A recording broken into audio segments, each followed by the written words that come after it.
My name is Anne. I'm 31 years old and currently a financial advisor at an investment firm in Seattle. I don't like showing off, I hate waste, and I absolutely never live beyond my means. My coworkers like to joke that I'm the woman who lives inside a spreadsheet, but I don't mind, because I know that every dollar I save today is the foundation of the freedom I'll have tomorrow.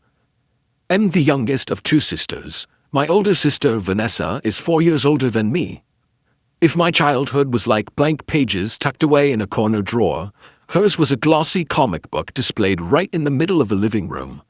Bright, celebrated, and constantly cherished. Vanessa was always the center of attention. Golden hair, a dazzling smile, and a voice that could stop a room mid-conversation. My parents never admitted it, but the favoritism was always there, like a glossy coat over every decision made in our house. From the first bike, the overseas trip, to a high school graduation party that looked like a full-blown banquet. Everything was for Vanessa. Me? A quiet dinner with a, well, as long as you pass, kind of toast, was considered enough. Vanessa got married early, just a year after graduating college. Her husband, Nathan, is a civil engineer in construction. They have 2 kids, Ellie, who's 8, and Brandon, who's 5. Their small family currently lives in a 2-bedroom apartment downtown, where the sounds of traffic and complaints about rent rise like background noise every week. At family gatherings, Vanessa often complains that she's exhausted from juggling everything, that the kids don't have enough space to grow, and that Seattle is slowly swallowing their whole life. I never compare, but sometimes the contrast is just too stark to ignore. While they struggle with rising expenses, I, even living modestly, maintain a stable and peaceful life. I rent a small apartment in the suburbs, owned by the parents of Jenny, my best friend from college.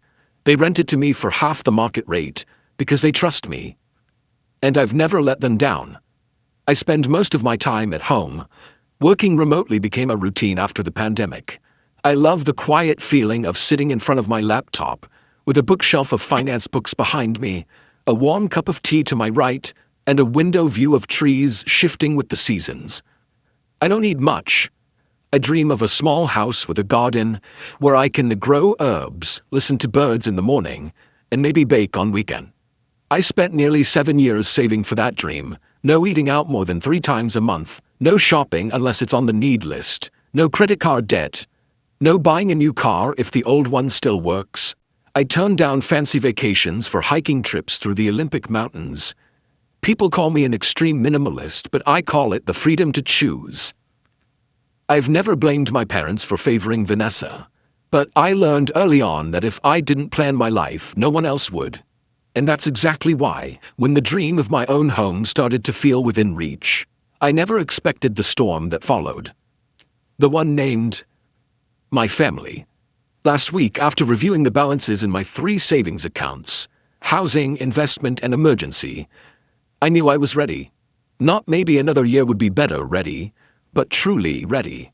Enough for a down payment, enough for the fees, and enough to cover the mortgage for years to come without sacrificing my way of living. That evening, I went to my parents' house for dinner as usual. A Sunday gathering with barbecue, garlic bread, and conversations that usually revolved around the kids' school, gas prices, or the latest issue Vanessa had with her washing machine. I wasn't planning to say anything. The plan was to stay quiet, finalize everything, and then share. But as I scrolled through property listings while waiting for dessert, an image popped up. A little wooden house with a wide porch and a sun-drenched garden. And I couldn't help but smile. "What's making you smile like that?" Vanessa asked, setting her orange juice down. I looked up, hesitated, then decided to be honest. "I'm house hunting, planning to buy next month." Silence. As if I'd just admitted I had a secret life in Alaska. My mom set her fork down with deliberate sound. "Buying a house? By yourself?" "Yes. I've been planning this for a long time. I want somewhere peaceful, close to nature. Not too far from the city, but away from all the honking and traffic." My dad raised an eyebrow. Vanessa stared at me like I'd just announced I was buying a spaceship. "Anne, my mom said, in that voice that sounded like concern but felt like a command. "You can't just think about yourself like this. Buying a house is a big deal. You should have at least talked to us first." I kept calm. "Mom, I've been saving for 7 years. It's my money. I didn't borrow from anyone. I'm not in debt." Vanessa jumped in, her voice a bit louder than usual. "I'm not saying you can't buy a house, but you need to think ahead. A house should have space for others, not just for living alone forever." "And who exactly are the others here?" I asked, half joking. No one answered, but the exchanged glances between my mom and Vanessa made me uneasy. The next night, as I was preparing financial documents for the mortgage application, I got a text from my mom. "I just spoke with Miss Karen at church. There's a beautiful house in Cedar Ridge. 4 bedrooms, 3 baths, big backyard for the kids to run around. I'll send you the link."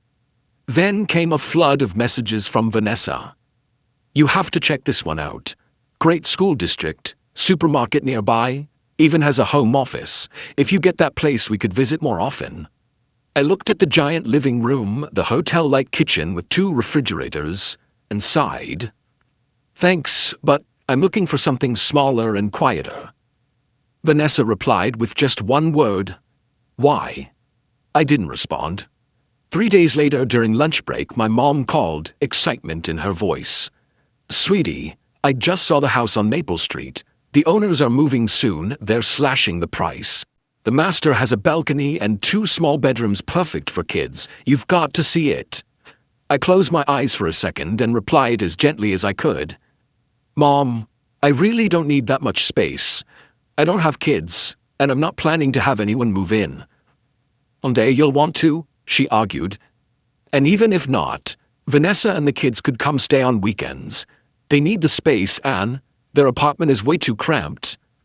That's when it hit me. The pieces fell into place. The hints, the exchanged looks at dinner, the family-friendly listings. None of it was random. They didn't just want me to buy a house.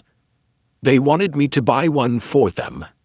And I knew if I stayed silent, if I went along just to avoid upsetting anyone, I'd be giving up the most precious thing I built my entire adult life. A life that was truly mine. I signed the contract for my dream home on a bright April morning. A 2-bedroom wooden house nestled among the pine trees north of Everett, about a 45-minute drive from downtown Seattle. A spacious backyard, a small greenhouse, and raised garden beds already in place. As I stepped onto the porch and took the keys from the former owner, I almost cried. Not out of sentiment, but because for the first time I was choosing my life. No interference, no director. I kept it secret that whole week, planning to share it at Saturday dinner at my parents' as a happy surprise. I imagined a proud smile from Dad, a teary hug from Mom. But when I said the words, "I bought a house," the entire room fell still. Vanessa stiffly set her glass down, eyes fixed on me. "You bought it? You mean, you already signed everything?" I nodded, giving a soft smile. "Yes, last week. I'm moving in at the end of the month." My mom sat up straight, placing her hand on her chest like she'd just heard something earth-shattering. "And how could you make that decision on your own? You know we've been house hunting for you." I frowned, a cold shiver running down my spine. "What do you mean? Who exactly?" Vanessa looked up, expressionless. "Nathan and me, we've thought this through. The house Mom picked is near the best elementary school in the area. Ellie and Brandon would each have their own room. You don't need that much space. It's perfect." I laughed silently. "Wait, you're all talking about that house? As if I'd buy it so your entire family could move in?" My dad calmly set down his fork, his voice low and firm. "Anne, you're the only one in the family who's financially stable right now. Helping each other is what family does." I turned to my mom. "You feel the same?" Her eyes didn't deny it. "You live alone, work from home, have a steady income. Vanessa's struggling in that tiny apartment. The kids don't have space. If you care about your sister, then I should give up my dream to support someone else's life." I cut in, my voice raspy. No one answered. Nathan, who had been silent the entire dinner, sniffed slightly like he had been dragged into this unwillingly. I can fix up the place, Anne. If it's that 4-bedroom house, I could turn it into an ideal setup. No charge. I turned to Vanessa. You know what? I actually thought you'd at least ask me, not assume, not make plans behind my back. I didn't think I needed to. Vanessa shrugged. You're my sister. You're more than capable. I'm stuck. You have the kind of stability I've never had. I pushed my chair back and stood up. None of you ever asked what I wanted, and now that I finally have something I spent a decade building, you're staring me down like I'm selfish for not handing it over to the family. You're betraying us, Anne, my mom said, her voice sharp as a blade. Barbara on Maple Street was willing to lower the price. Big house, safe neighborhood. Everyone's been planning for weeks, just waiting on your yes. I stood still for a long moment, looking around the table, blame in one face, expectation in another, quiet disappointment in the rest. No one had asked, Anne, are you happy? What do you want? I didn't buy a house to make room for someone else, I said slowly. I bought it because I wanted a home for myself, a life I chose, and you were all wrong to think you could just claim that without even asking. I grabbed my purse and headed for the door. Behind me, Vanessa bloated, You're tearing this family apart over a house? I stopped, my hand on the doorknob. It's not about a house. It's about finally being old enough to know who's living my life and who shouldn't be. I opened the door and stepped outside without looking back. The air was crisp, but I felt warmer than I had in years, because for the first time, I wasn't asking for permission to be myself. I got back to my old apartment feeling dazed, like I'd just walked out of a battle. The door shut behind me with a dry thud, sealing me off from the arguing, the accusatory stares, and the quiet disappointment clinging to every glance at that dinner table. I dropped my bag on the floor and didn't bother turning on the lights. In the blurry darkness, I stood motionless, my chest hollow, like everything had collapsed with no warning. My phone started vibrating less than 30 minutes later. First, it was my mom. 3 missed calls in a row, then a nearly half-page message. You need to come to your senses. Family is family. This isn't a game. Don't let your pride ruin everything. Then my dad. Call me. Now. I set the phone on the table without replying. The screen kept lighting up like a constant reminder that I had disrupted their version of normal. But really, what was normal? Me always being the backup plan for someone else's life? I turned on the light. The warm yellow glow filled the small, tidy apartment I'd lived in for over 6 years, the affordable place offered through the kindness of my best friend's parents. I used to see it as a refuge. Now, it felt like a waiting room before the next chapter. The phone wouldn't stop. Now it was a text from Vanessa. Are you really this heartless? My kids didn't do anything wrong. I thought you understood. Turns out you only live for yourself. I leaned back in my chair, a quiet anger rising in me. They called me selfish. They said buying a small home with my own effort and discipline was a betrayal. But in all those years, had anyone ever asked what I wanted? Had anyone ever paused long enough to see how I'd lived or what I'd sacrificed? At 11, Vanessa got sent to jazz dance classes. I got enrolled in evening math tutoring because you're good at it, don't fall behind. At 17, Vanessa got a brand new Jeep for college. I got Dad's old Civic with a pat on the back and a "it still runs, don't be picky." At 20, she studied out of state, fully funded by our parents. I worked 30 hours a week just to afford community college. And now, when I've finally built something for myself, they see it as something they can just take to help the one they've always favored. The screen lit up again, this time from Aunt Cynthia, my mom's sister. Anne, I heard what happened. Your mom is heartbroken. Don't destroy your family over a moment of rebellion. Then from Aunt Helen, you know, when you were little, your mom always said you were the most stubborn, but being too stubborn only makes you lonely. I started feeling suffocated. Loneliness wasn't half as terrifying as being surrounded by people who thought they had the right to dictate your life. I turned off my phone. For the first time in years, I knew I needed a night where no one could reach me. No familiar voices, no silent accusations, no guilt quietly planted in every word. The next morning, I got up early, brewed coffee, and watched the sunlight stream through the window. The decision was clear. I would move into my new home within 2 weeks. I wouldn't share the address with anyone except my lawyer, the moving company, and the 3 closest friends who had never judged, only listened and supported. I scheduled the internet transfer, paid the moving team's deposit, and I set daily reminders to pack 1 item, 1 book, 1 small dream I'd once tucked into a drawer at a time. That evening, I got an anonymous email titled, "Families Shouldn't Be Abandoned Over Money." I didn't need to read it to know who wrote it. I just opened my laptop and replied, "It's not about money. It's about not making space in my life for people who don't respect boundaries."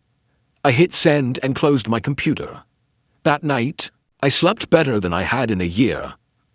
I moved on a cool Monday morning. The moving truck arrived on time, as professional as the reviews had said. I'd picked a weekday on purpose. Everyone in the family would be busy with work or the kids' schedules. No one would have time to follow. Even though I had changed my phone number, deleted my social media, and redirected all mail to the new place, I still felt the need for absolute silence. I wasn't afraid they'd come looking. I just didn't want any of them in my space anymore. The small house on the tree-lined street in the town of Monroe, about an hour from Seattle, was the first place I ever walked into and felt a deep sigh of relief. No one asking who I planned to move in, no one checking if the living room was big enough for family parties. Just the sound of wind through the maple trees, sunlight falling across the hardwood floor, and the warm scent of pine in every breath. I spent the first week unpacking, cleaning, and arranging things exactly how I wanted. No one stopped me from painting the office olive green. No one told me not to waste money on a tomato trellis in the backyard. And for the first time, I bought myself a patio set just for morning tea. No excuse of "for guests." I joined a local gardening club just days after moving in. The first meetup was at Grace's house, a kind woman in her 50s with a blooming lavender garden and a gentle smile. No one asked where I came from. They only cared what I was growing, whether I'd pruned roses before, and if I was interested in swapping seeds. I also met Liam, a man about my age who works as a freelance landscape designer. He came to help me fix the irrigation system and trim back the branches that were blocking sunlight from my herb trellis. We didn't talk much about family, and that, strangely, felt like a relief. Amid conversations about soil, sunlight, and how to keep rabbits away, I found myself slowly opening up again, naturally, without pressure. Work was going better than ever. Remote work, free from stressful messages or passive-aggressive remarks, allowed me to focus and be more creative. A project I pitched to a major client got approved in just 1 week, something that had never happened before. My direct manager, Karen, called to congratulate me and told me I'd be getting a raise, along with a request to help train new hires. For the first time, I was being recognized not just for doing well, but for being me. Every Saturday, I rode my bike to the farmer's market downtown, picked out fresh vegetables, and chatted with familiar vendors. One time, I helped a little girl pick the right kind of onion her mom had written on a grocery list. Later, her mom invited me to join a local book club at the library. I said yes, why not?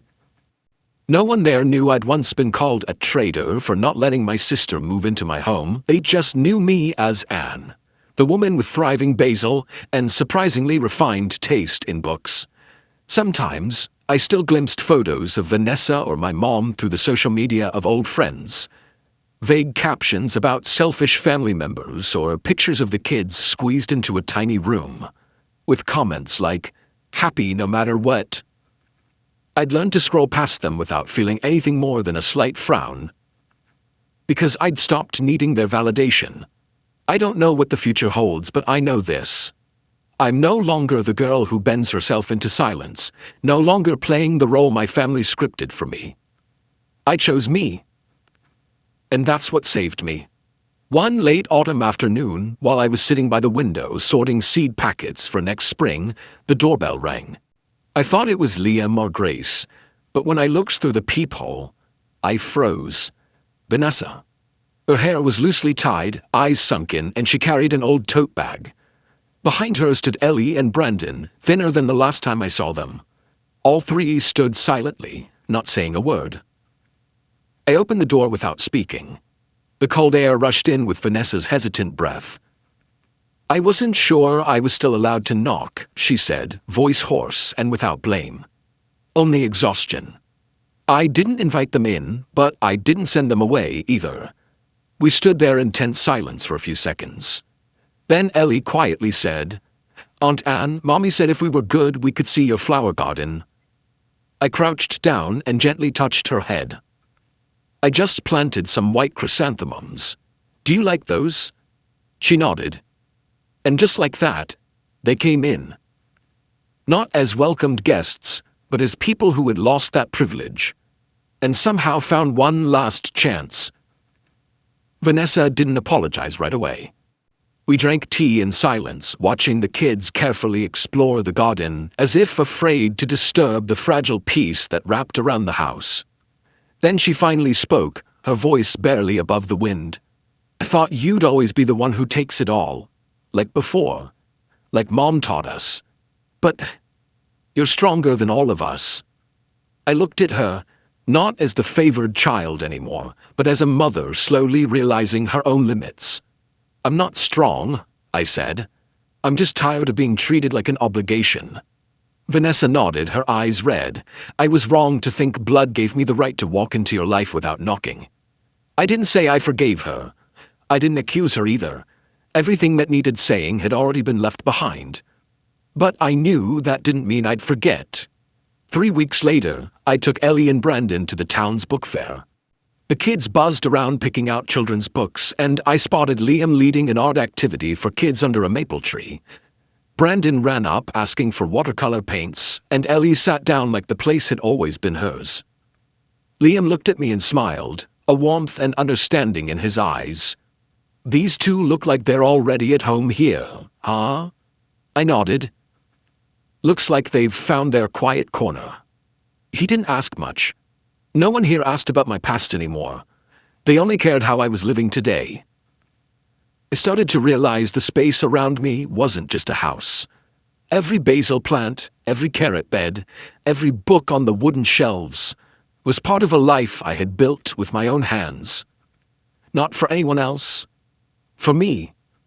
And for the people I chose to let in. Family, I realized, isn't just about shared blood.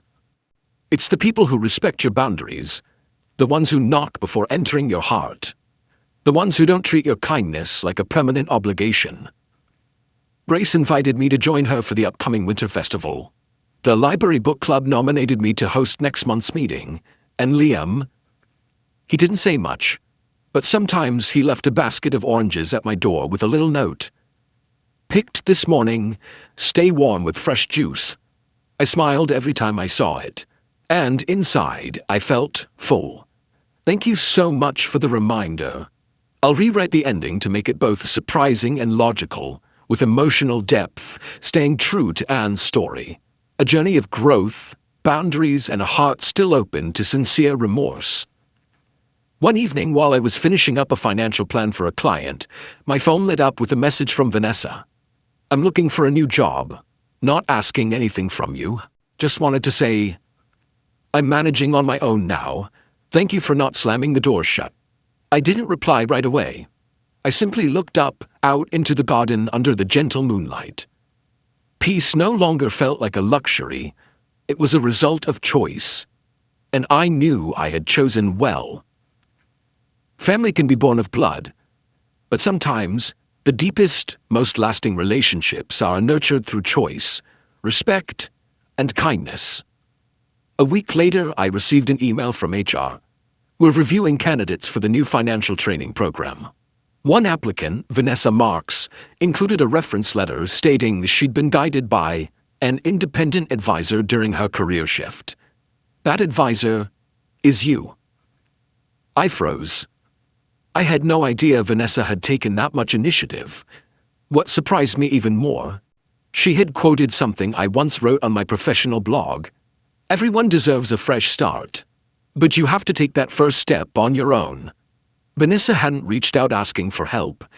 She didn't ask me to put in a good word. She chose a different path, quietly showing she was changing, through action, not words. That evening, returning from book club, I spotted a small note clipped to my wooden fence. And I helped Mom write her resume. I think she's trying really hard, just like you. She still doesn't drink ginger tea the right way, but I'm teaching her. P.S. Did you plant more purple chrysanthemums? It was Ellie's handwriting, messy, heartfelt, and enough to make my chest tighten. I sat down on the front steps, watching the leaves sway in the early winter wind. I didn't cry, but something inside me softened, like ice touched by the first spring sun after a long, bitter season. None of us are perfect, but we're learning to grow, not to meet someone else's expectations, but because we want to become better versions of ourselves. 3 weeks later, Vanessa officially joined the internal training program. She walked into the same building where I worked, not as Anne's sister, but as herself. And for the first time, I saw her nod toward me in the lobby. A silent acknowledgement that seemed to say, "Thank you for teaching me to knock before trying to walk back into your life."